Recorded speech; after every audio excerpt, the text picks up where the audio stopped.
નમસ્કાર, તમે જોઈ રહ્યા છો મંતવ્ય ન્યૂઝ અને મારો અવાજ સાથે હું આપની સાથે મહેન્દ્ર। તો ગુજરાતમાં ભ્રષ્ટાચાર વિરોધી બ્યુરો એટલે કે એસીબીની કાર્યવાહીમાં રોજ નવા ખુલાસા થઈ રહ્યા છે, પરંતુ સૌથી મોટો સવાલ એ છે કે જે અધિકારીઓનો પગાર લાખોમાં છે, જેમને સરકાર તમામ લક્ઝુરિયસ સુવિધાઓ આપે છે, તેઓ કેમ ભ્રષ્ટાચારના દલદલમાં ડૂબેલા છે?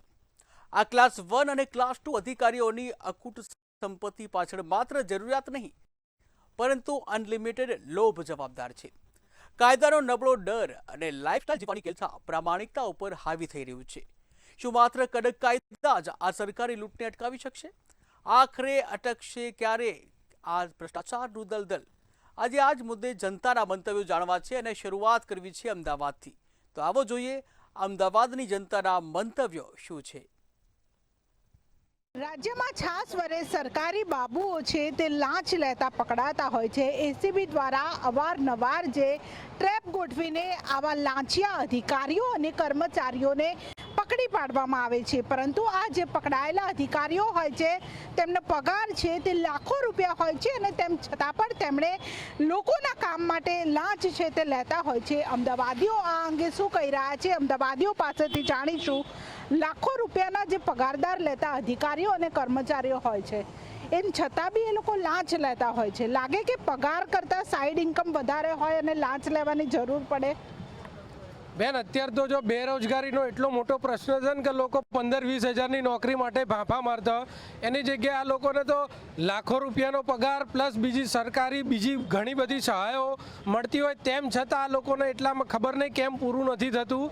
અને જનતા જે માણ પેટીયું રડતી હોય એમની પાસેથી યેન કેન પ્રકારે કોઈ પણ બાને બસ લાંચ ઉઘરાવવામાં જ આ લોકો માનતા હોય છે। બેન, કદાચ આ તાજેતરનો આપણે ગઈકાલનો એક કિસ્સો જોઈએ તો આ ગાંધીનગરમાંથી જે વિદ્યુત વિભાગના એક ક્લાસ 1 અધિકારી જે લાંચમાં પકડાયા, હવે અધધ કહી શકાય એવું કદાચ ગુજરાતના હિસ્ટ્રીમાં આવડો મોટો કિસ્સો કે 2 કરોડથી પણ વધારે કેસ જે પકડાઈ। સાહેબ, અત્યારે તો હાલની પરિસ્થિતિ એવી, જો 2 કરોડ કોઈ સામાન્ય પબ્લિક પાસે હોય ને તો એનું આ જીવન નિર્વાહ નીકળી જાય એટલી મોટી રકમ કહેવાય। આ તો ખાલી રોકડ મળી, આ સિવાય કેટલું બધું ભેગું કર્યું હશે તો ભગવાન જાણે।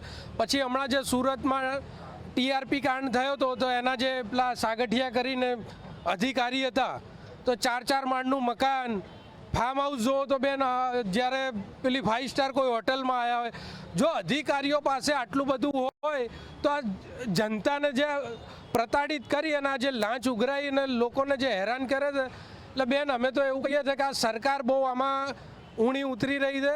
એમ કે જે તે કોઈ વિભાગનો અધિકારી હોય પણ એનો વડા તરીકે તો જે તે વિભાગના મંત્રી હોય, અને એ મંત્રીના બી સૌથી ઉપર હોય તો કે મુખ્યમંત્રી, તો આ કંટ્રોલ તો છેલ્લે સરકારના હાથમાં જ હોવો જોઈએ। જો સરકાર વ્યવસ્થિત રીતે કંટ્રોલ ના રાખી શકતી હોય ત્યારે જ આ બાબુઓ આટલા મોટા ભ્રષ્ટાચાર આદરી શકતા હોય, અથવા તો કદાચ ક્યાંક એકબીજાની મિલીભગત હોય તો આ શક્ય હોય। બાકી ફક્ત ને ફક્ત અધિકારી એની મનમરજીથી આ ના કરી શકે, કેમ કે જનતા એ અધિકારીઓ ઉપર પકડ રાખવા માટે સરકારને ચૂંટીને મોકલતી હોય છે ને એના જે તે વિભાગના મંત્રીઓ પણ હોય છે। તો કદાચ એવું હોઈ શકે કે આ મંત્રી અભણ હોય તો એને ખબર ના પડતી હોય તો અધિકારી એને ઉલ્લુ બનાવી શકતા હોય, અથવા તો એકબીજાની સાંઠગાંઠ હોય તો આવું શક્ય હોય, આવું અમારું સ્પષ્ટ માનવું છે। એટલે એકબીજાની સાંઠગાંઠ હોય તો જ આ શક્ય છે તેવું કહી રહ્યા છે। તમે શું કહેશો, અધિકારીઓને લાંચ લેવાની જરૂર કેમ પડે છે? અધિકારીઓને લાંચ લેવાની તો જરૂર પગાર અધિકારીઓ કેમ લાંચ લે છે? અધિકારીઓનો આટલો મોટો પગાર હોવા છતાં પણ એ લોકો લાંચ લેતા હોય છે, તો એમાં અધિકારીઓથી લઈને ઉપર સુધી બધા લાંચિયા અધિકારી મળેલા જ હોય છે। સાંઠગાંઠ હોય છે તો જ આ લાંચ લેવાતી હોય છે, અને પગાર આટલો હોવા છતાં બી આટલી મોટી રકમમાં લાંચો કેમ લેવાય છે એ એક પ્રશ્ન ચિહ્ન હોય છે।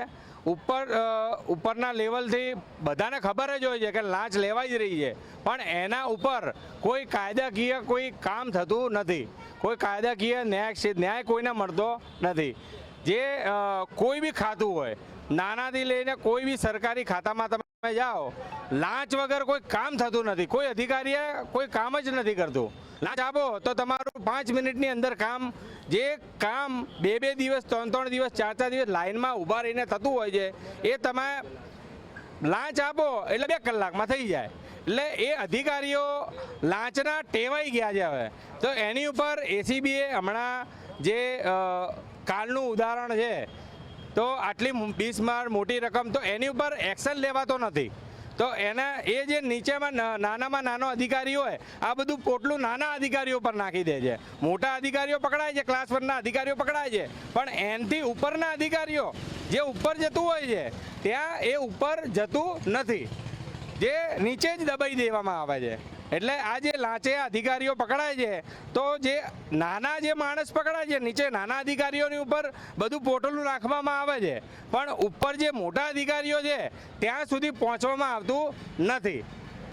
એટલે જે નાના કર્મચારીઓ હોય છે તેમને દંડવામાં આવે છે, તેમને પકડવામાં આવે છે, પરંતુ જે મોટા અધિકારીઓ હોય છે તેમની ઉપર કાર્યવાહી નથી કરવામાં આવતી, તેમને પકડવામાં નથી આવતા. માત્ર જે નાની માછલીઓને પકડીને સંતોષ માનવામાં આવે છે. તમે શું કહેશો? લાંચ દરેક જગ્યાએ આપણે જઈએ તો અધિકારીઓ લાંચ માંગતા હોય છે, કંઈ પણ રીતે એમ કહેતા હોય છે કે તમે અમને પૈસા આપો. અધિકારીઓને જરૂરત હોય છે ખરા? અધિકારીઓની જરૂરિયાતનો ક્યાંય અંત જ નથી. ખરેખર જોવા જઈએ તો નાનામાં નાનો વ્યક્તિ કાં તો સારા એવા ઘરનો વ્યક્તિ જ્યારે બી કોઈ કચેરીમાં જતો હોય છે તો સૌથી પહેલાં એને ધક્કા ખવડાવવામાં આવે છે. એના પછી એને ધક્કાથી કંટાળીને એને એક બહાના રૂપે પિયુન દ્વારા કાં તો કોઈ વચોટિયા દ્વારા કહેવામાં આવે છે કે ભાઈ આટલું બાનું થશે કાં તો આટલું ટોકન થશે ત્યારે તમારું સીધું કામ થશે. તો આ સરકારને અમે શું કામ છૂટીએ છીએ? આ વચોટિયાઓને પૈસા આપવા માટે કે પછી અમારું કામ સીધું લાઈનમાં થાય એ માટે? સરકાર ખરેખર જાગૃત થવી જોઈએ, અને જો ના જાગૃત થતી હોય તો આવી સરકારને કોઈ હક જ નથી કે આવા વચોટિયાઓને ઉપર લાવીને આવા સારા હોદ્દા ઉપર બેસાડે. એટલે વચેટિયાઓ હોય છે તે દરેક જગ્યાએ હોય છે, અને તેના જ કારણે જે આવા અધિકારીઓ હોય છે તેમને સરળતાથી જે પોતાની એક જે ચેઇન ચલાવતા હોય છે તે ચેઇન મારફતે પોતાના પૈસા છે તે મળી જતા હોય છે. અવારનવાર એસીબી દ્વારા આવા લાંચિયા સરકારી બાબુઓને પકડવામાં આવતા હોય છે, પરંતુ તેમ છતાં પણ આવા જે અધિકારીઓ હોય છે, આવા લાંચિયા કર્મચારીઓ હોય છે તે સુધરવાનું નામ નથી લેતા. માત્ર તેમને લાખો રૂપિયાનો પગાર મળે છે, આલિશાન ઘર છે તે પણ સરકારી ખર્ચે મળે છે, તેમ છતાં પણ જે તેમની લાલચ છે, તેમનું પેટ છે તે ભરાતું નથી, અને જે ગુજરાતની જનતા હોય છે તે મજબૂર બને છે, કારણ કે તેમણે વારે ધક્કા ખાવા પડે છે, અને તે ધક્કાથી કંટાળીને જે લોકો હોય છે તેમને પૈસા આપવા માટે મજબૂર થાય છે. અને આવા અધિકારીઓ છે તે આવી ગુજરાતની ભોળી પ્રજાનો જે ફાયદો છે તે ઉઠાવતા હોય છે. ત્યારે છાસવારે આવા પકડાતા લાંચિયા અધિકારીઓ ઉપર હજુ પણ સરકાર છે તે કોઈ અલગ જ પ્રકારનો કાયદો બનાવે, કડક કાયદો બનાવે, અને આવા અધિકારીઓ સામે એક દાખલો બેસે, એક ઉદાહરણ બેસે, તે પ્રમાણેની કાર્યવાહી કરે તેવી અમદાવાદીઓ છે તે માંગ કરી રહ્યા છે. કેમેરા પર્સન રશ્મિન પટેલ સાથે કિંજલ બોરીસા, મંતવ્ય ન્યૂઝ, અમદાવાદ.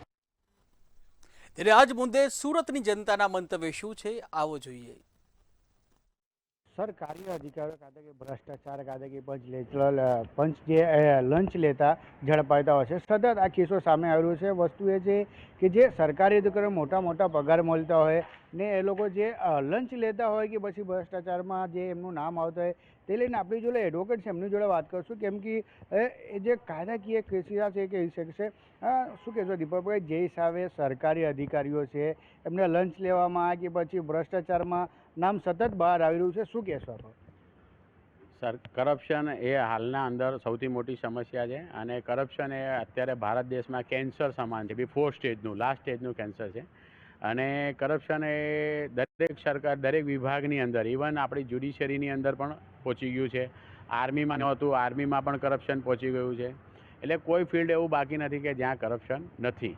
અને કરપ્શન કરવા પાછળનું કારણ કે દરેક વ્યક્તિ પોતાના પદનો દુરુપયોગ કરે છે, અને દરેક વ્યક્તિઓ જે આવે છે તે એવું ઈચ્છે છે કે મારું કામ જલ્દીથી થઈ જાય, બીજા કરતાં વહેલું થઈ જાય. એટલે સામેથી ઘણા વ્યક્તિઓ સામેથી કહેતા હોય કે ભાઈ પૈસા લઈ લો, મારું કામ કરી આપો. એના કારણે બી કરપ્શન વધતું હોય છે. એટલે કરપ્શન વધારવામાં ક્યાંક ને ક્યાંક જનતાનો પણ ફાળો છે. જો લોકો પૈસા જ આપતા બંધ થઈ જાય તો કોઈની હિંમત ના થાય કે કરપ્શન થઈ જાય.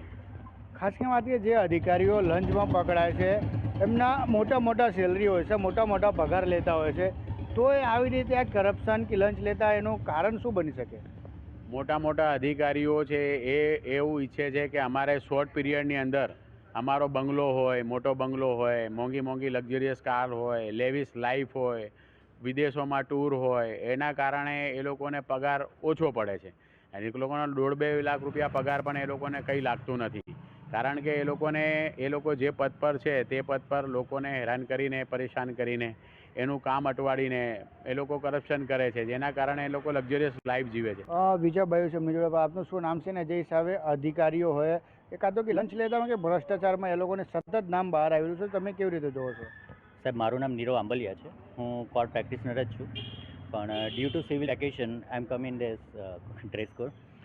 હકીકત એવી છે સાહેબ કે બહુ મોટા મોટા હોર્ડિંગ્સ અને સોશિયલ મીડિયાના પ્રચારો છે કે જો કોઈ અધિકારી તમારી જોડે લાંચ માંગે છે કે તમને કોઈ પણ રીતની પૈસાની ડિમાન્ડ કરે છે કે તમારી સાથે એવી પ્રકારેની ચર્ચાઓ કરવાની ટ્રાય કરે છે, તો તમે એન્ટી કરપ્શન માટેનો નંબર છે ત્યાં તમે કોલ કરીને નોંધાવી શકો છો કે આ અધિકારી મારી જોડે આ રીતે માંગે છે. પણ એની સામે જો જોવામાં આવે તો આપણી જ જે દીપકભાઈએ કીધું તે પણ ફેક્ટ છે કે આપણામાંથી જ એવા લોકો છે કે જેને પોતાનું કામ કઢાવી લેવા માટે પૈસા આપવામાં પણ ખચકાતા નથી ને અધિકારીઓને એની આદત પડેલી છે.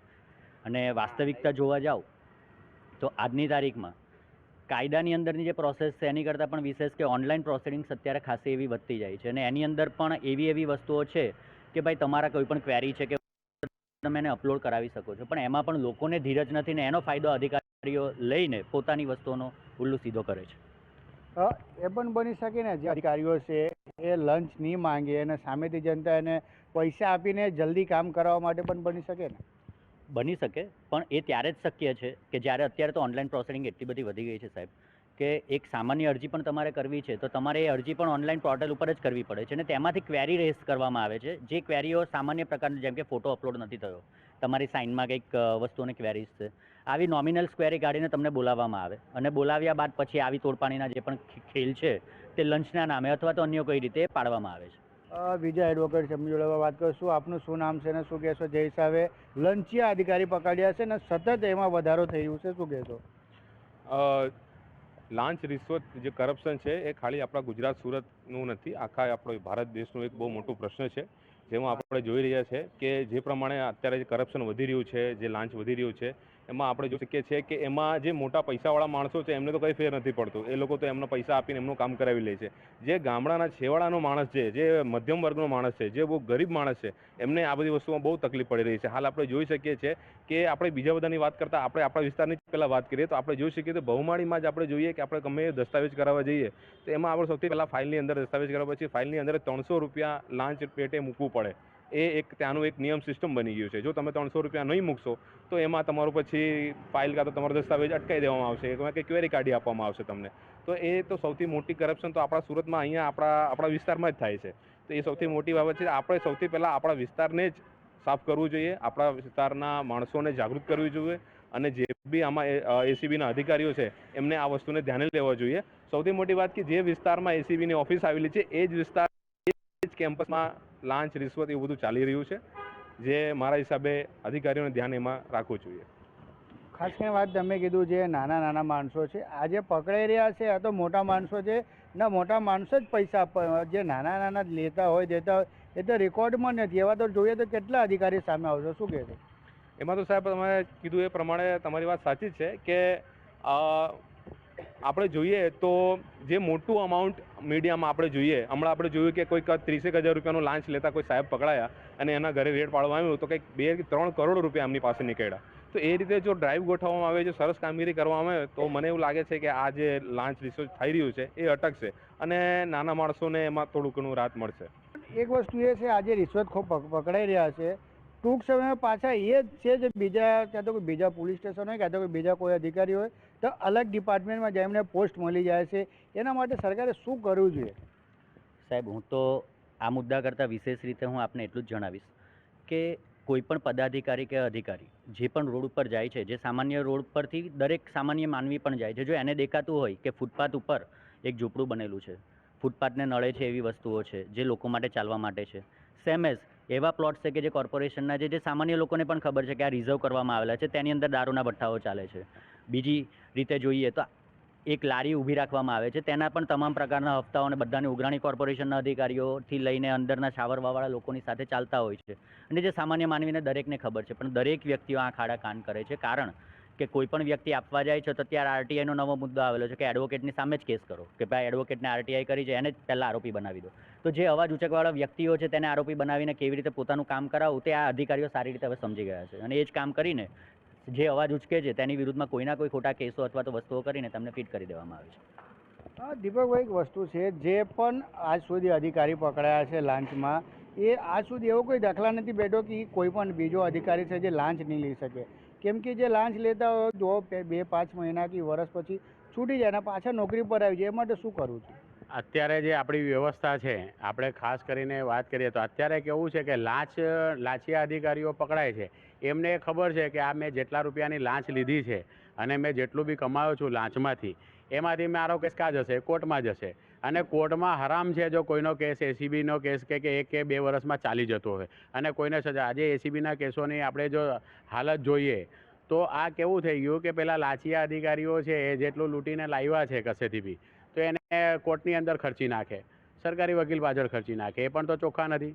જજો પાછળ ખર્ચી નાખે, એ પણ ચોખ્ખા નથી. કારણ કે 15-20 વર્ષથી એનો કેસ ચાલતો હોય, એક પણ એસીબીનો કેસ, આજે સેશન્સ કોર્ટ છે, સ્પેશિયલ કોર્ટો છે એસીબીની, છતાં પણ એના અંદર આજે 10-15 વર્ષ પહેલાં કોઈ કેસ ચાલીને પૂરો થતો નથી. ત્યારે સાક્ષીઓ બી મરી ગયેલા હોય, ફરિયાદી મરી ગયો હોય ઘણા કિસ્સામાં, અને જતા રહેલા હોય, કોઈને ઇન્ટરેસ્ટ નહીં હોય, ત્યાર પછી એવું કહેવામાં આવે કે છોડી દેવામાં આવ્યો. તો આ બધાને એ વસ્તુની આખી પ્રક્રિયાથી આ લોકો વાકેફ છે. જેટલા બી ભ્રષ્ટ લોકો છે સિસ્ટમના, આ બધાને આ પ્રક્રિયાથી વાકેફ છે. કોઈને બી 1-2 વર્ષમાં સજા થઈ જાય એવો કોઈ એક દાખલો બેસાડવામાં આવતો નથી. અને સ્પેશિયલ કોર્ટો છે તો ટ્રાયલ કોર્ટ કરતાં ખરાબ એનું રિઝલ્ટ છે. ટ્રાયલ કોર્ટ 2-3 વર્ષમાં પૂરું કરી નાખે. જો સેશન્સ કોર્ટમાં અને સ્પેશિયલ કોર્ટમાં 15-15 વર્ષ જો એસીબીના કેસો ચાલતા હોય તો એ જજો કઈ રીતે કામ કરતા હશે આપ સમજી શકો છો. મારે કંઈ કહેવાની જરૂર નથી. બિલકુલ, આ સુરત ડિસ્ટ્રિક્ટ કોર્ટની એડવોકેટ હતા, જેમણે જણાવ્યું કે જે અધિકારી લંચ લેતા હોય એને પહેલાંથી બધું ખબર હોય, ના જે લંચના પૈસાથી એ જ પૈસાથી જે રિશ્વતના પૈસા છે એ જ પૈસાથી કોર્ટમાં ખર્ચા કરી દે કે પછી જે કોર્ટમાં ટ્રાયલ ચાલતો હોય ત્યારે ખર્ચો કરી દે. એટલે એને બધું ખબર હોય કે અમારે આ કરવા પછી અમારે કેટલા સમય સુધી ચાલશે. એટલે લાંબા સમય ચાલે તો જે ફરિયાદી હોય કે પંચ હોય કે જે જ્યારે કોલ કરવાવાળા માણસ એ બધા એમાં કંઈક ના કંઈક થઈ ગયું હોય, કાં તો કોઈ એક્સપાયર થઈ ગયો હોય, કાં કોઈ કશે જગ્યા છોડે નીકળી ગયા હોય, કાં તો પછી એ અધિકારીના ડરથી એ જમાનત પણ આપવા કે ત્યાં કોર્ટમાં હાજરી પણ નહીં હોય, એ પણ બની શકે છે. કેમેરામેન શોએબ શેખ સાથે દીપક રાય, મંતવ્ય ન્યૂઝ, સુરત. ત્યારે આજ મુદ્દે વડોદરાની જનતાના મંતવ્ય શું છે આવો જોઈએ. ગુજરાતમાં સરકારી અધિકારીઓ ભ્રષ્ટાચારમાં સંડોવાયેલા હોય છે તેવા કિસ્સાઓ સામે આવી રહ્યા છે. મોટા પગાર છતાં ભ્રષ્ટાચાર કેમ નથી અટકતો તે એક મોટો પ્રશ્ન છે.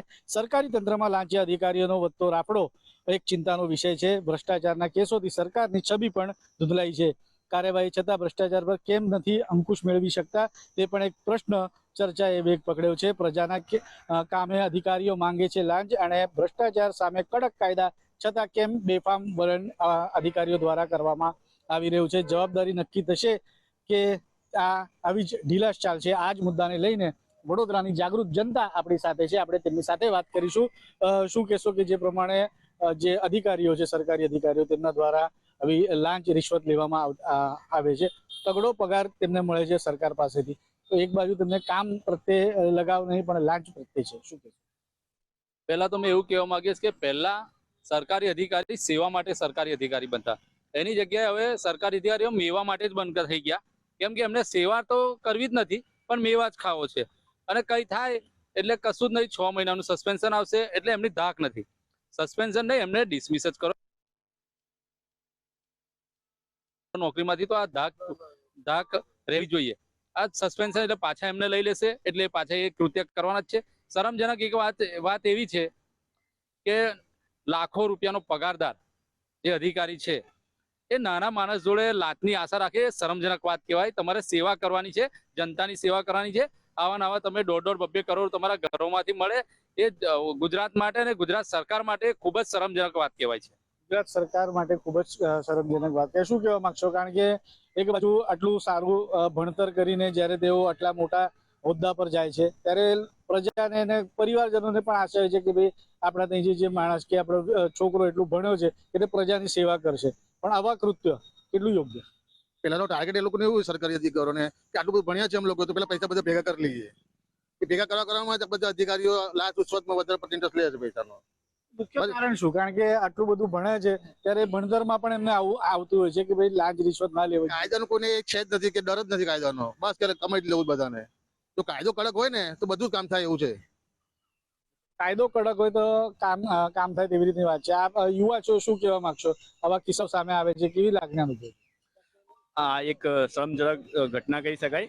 આટલા ક્લાસ 1 અધિકારી જો આ લેવલે એમને લાખોનો પગાર મળતો હોય છતાંય 300 રૂપિયા 400 રૂપિયાની આ રિશ્વતો મજૂરી કરતા લોકો સાથે આ રિશ્વત માંગતા હોય તો આવા અધિકારીઓને સસ્પેન્ડ નહીં એને ઘર ભેગા જ કરવાની જરૂર છે. કારણ કે આજે ગુજરાતમાં શિક્ષિત બેરોજગારી કેટલી છે, બધા નવા ભરતી કરો. આ જેટલા પણ ભ્રષ્ટાચારી પકડાય એમને ઘર ભેગા જ કરો. અમારા ટેક્સના પૈસાથી આ લોકો લીલા લેર કરી રહ્યા છે અને કોઈ પણ કાયદેસરની કાર્યવાહી આ લોકો કરવા માંગતા નથી. કારણ કે ઉપરથી નીચે સુધી ભ્રષ્ટાચાર છે, દરેક જગ્યાએ ભ્રષ્ટાચાર છે. ખાવ અને ખવડાવો આ જ સિસ્ટમ ચાલે છે. ત્યારે આ લોકો સસ્પેન્ડ કરે છે, પછી 6 મહિના પછી ફરી રિજોઇનિંગ કરે છે.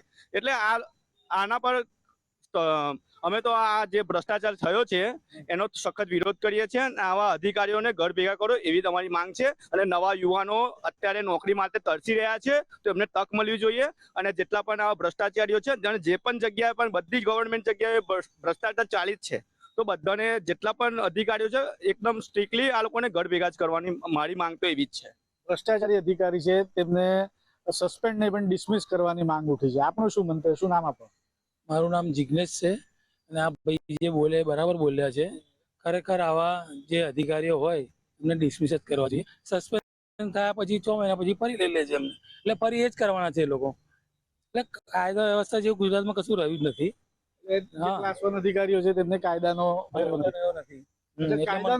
કાયદાનો ભય રહ્યો નથી. ક્લાસ 1 અધિકારી છે તો એને તો એની ગરિમા એને પોતાને ખબર છે કે ક્લાસ 1 અધિકારી છે કે કેવી રીતે કાયદાની છટકબારીઓ શું છે એ બધું તે લોકો અનુકૂળ છે. પ્રશ્ન એવો છે કે આજે જે હોદ્દા પર એ ત્યાં છે ત્યાં તો એને પ્રજાલક્ષી કામો કરવા, કારણ કે સરકારી અધિકારી તરીકે તેની એ જગ્યા મળેલી છે અને સરકારને તેમને નિમ્યા છે. સરકારે પ્રજાલક્ષી કામો માટે જ તેમને નિમ્યા છે. તેમ છતાં પણ તેનામાં લાચ લેવાની તો એ લોકોની આદત જ થઈ ગઈ છે. એક હવે ઉપરથી નીચે લગીને ટોટલી લાચ લેતા જ થઈ ગયા છે બધા. અને હવે લોકો એમનામાં બીક રહી નહીં કે ભાઈ મારી નોકરી જતી રહેશે. એમને ખબર જ છે કે ભાઈ હવે હું લઈશ, પકડાઈ જઈશ એટલે 6 મહિના પછી તો આપણે જોઈનિંગ થશે. પણ 6 મહિના નહીં, એ 3 જ દિવસમાં થતો હશે મારા અંદાજથી.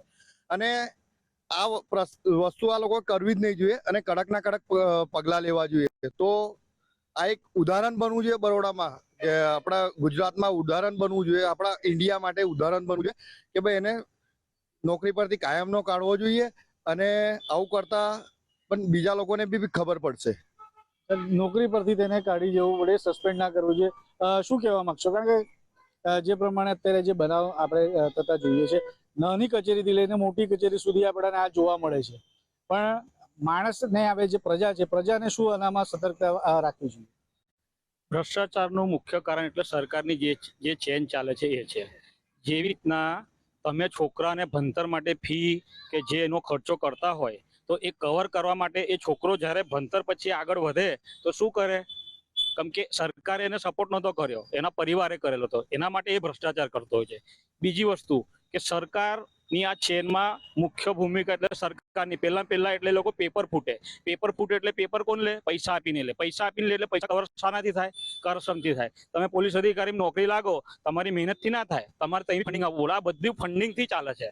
એટલે એક દરેક સરકારી ખાતામાં વહીવટદાર હોય છે.